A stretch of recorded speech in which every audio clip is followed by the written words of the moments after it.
Kwa mwaka 2022 tuliotesha miche 250,000. Mwaka 2023 tukaotesha miche 180,000. Alafu 24 tukaotesha 150,000. Kwenye mwaka huu lengo ilikuwa ni kuotesha miche 150,000, lakini yale maeneo tunayopanda miti kila mwaka huwa tunayafanyia usafi na kukagua kuangalia maendeleo ya miti ile ambayo tumeipanda. Kwa hiyo tuliona kuna upungufu kutokana na shughuli za kibinadamu, uchomaji wa moto, miti mingi imeathirika kwenye yale maeneo. Kwa hiyo wakati tunarejeshea tukaona si vyema mwaka huu tuache yale maeneo yakiwa na viraka. Kwa hiyo tuliongeza ile target Bwana Abdul kutoka 150,000 mpaka 250,000. Lakini wakati tunaotesha hii miche kila mwaka tumekuwa tukiombwa miche na wananchi. Sasa miche yetu ambayo tumekuwa tukifadhiliwa na UNHCR, huu mradi wote unafadhiliwa na UNHCR, imetarget kuotesha miti kwenye vyanzo vya maji ili kulinda vyanzo vile vya maji. Kwa hiyo miti hii inakuwa sio rafiki sana kwa shughuli zile za kibiashara kwamba uchane mbao au uchome mkaa mwisho wa siku. Kwa hiyo wananchi wao wakawa na mapendekezo mengine kwamba tungependa angalau wakati zoezi linaendelea basi muone namna ambayo mfadhili anaweza akatushika mkono ili huu mradi pia sisi pia uweze kutukwamua kwenye mambo ya kiuchumi. Kwa hiyo tulipeleka pendekezo hilo kwamba katika mbegu ambazo tutazinunua basi tunaomba kununua na mbegu zingine ambazo zitakuwa sio miti kwa ajili ya vyanzo vya maji. Na tukakubaliwa na tukaotesha katika hiyo miche 250,000. Hapa tuna miche 26,000 ambayo ni ya kibiashara tuseme. Kuna eucalyptus na pine. Na tuna jumla ya waombaji ambao walileta maombi kwetu 22. Kwa hiyo ni wastani kama kila mtu ataondoka na miche isiyopungua 1,000. Lakini inaweza ikabadilika kutokana na sababu hizi species ambazo tuko nazo hapa, eucalyptus ni chache, pine ni nyingi. Kwa hiyo na kuna baadhi ya watu waliomba ambayo ni ya mapambo. Kwa hiyo baada ya kutoa hiyo miche naamini tutakuwa tumebakiwa na miche ile ya kimkakati sasa 224,000.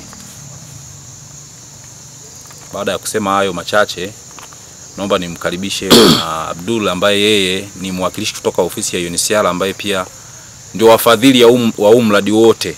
Miti hii mingi inapandwa eneo ya kambi la Nduta na maeneo ya Kumuasha kwenye mto Bururuma, zile mita 60 zile.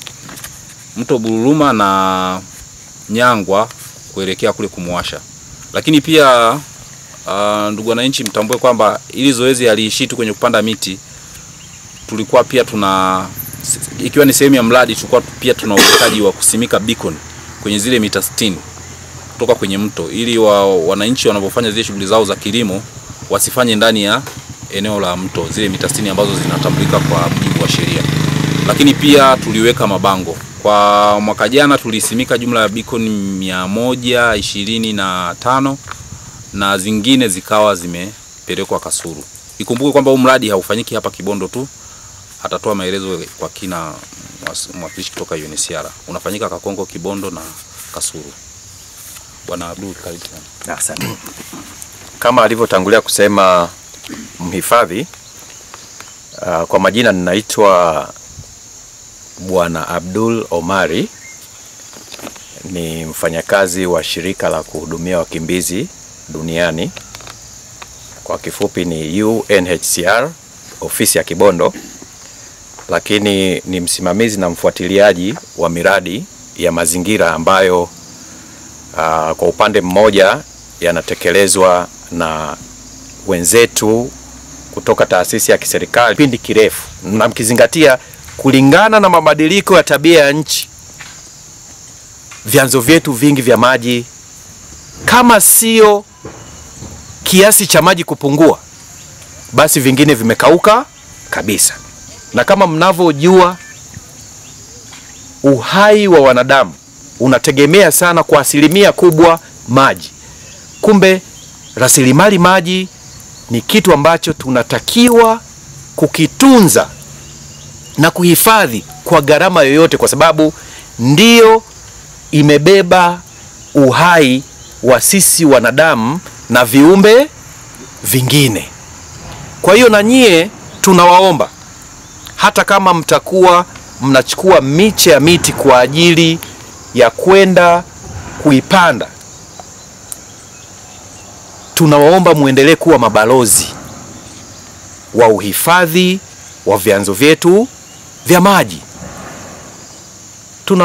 Tunawaomba kwa sababu tunajua mnatoka sehemu tofauti.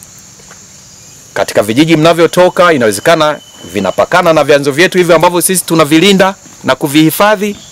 Basi tunaomba na nyie muendelee kuwa mabalozi wazuri wa kutoa elimu ya namna gani hivi vyanzo vyetu vya maji tutaendelea kuvitunza na kuvilinda. Kwa kusema hayo machache, naitwa Mwalimu Mwita Igai, ni mkuu wa shule ya sekondari Muhambwe. Shule ya sekondari Muhambwe iko kata ya Kibondo mjini, ni shule ambayo ilianzishwa 2023. Kwa hiyo kwa sasa tuko tunapambana kuiweka angalau ipate miti ya vivuli, miti ya matunda kwa ajili ya kuhifadhi mazingira yetu. Asante. Unazungumziaje zoezi hili la ugawaji?